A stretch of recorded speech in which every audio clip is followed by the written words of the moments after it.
কোন চুতীয়া ৰাজাই আহোমসকলৰ হাতত পৰাস্ত হৈছিল? বিশ্বসিংহই পৰাস্ত হৈছিল।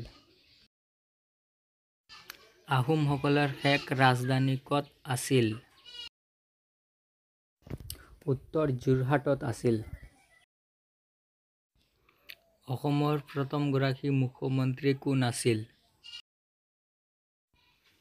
উত্তৰ গোপীনাথ বৰদলৈ।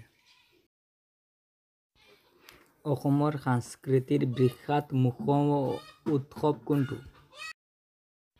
উত্তৰ বিহু। ভাস্কৰ্য বৰ্মনৰ শাসনৰ সময়ত বিখ্যাত কোনটো শিলালিপি ৰচিত হৈছিল? উত্তৰ নলন্দা শিলালিপি। ব্ৰহ্মপুত্ৰ নৈৰ সৰ্বাধিক গভীৰ স্থান কোনটো? উত্তৰ খুৰা।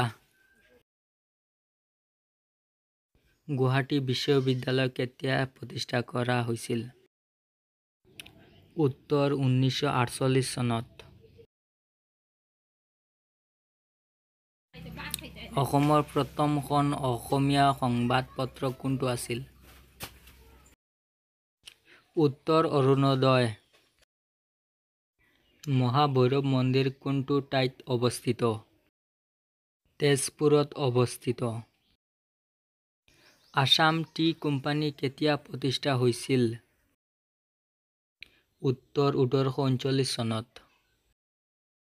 প্লিজ মোৰ চেনেলক সাবস্ক্ৰাইব কৰিব আৰু নতুন নতুন এনেকুৱা ভিডিঅ' পাই থাকিব মোৰ চেনেলত।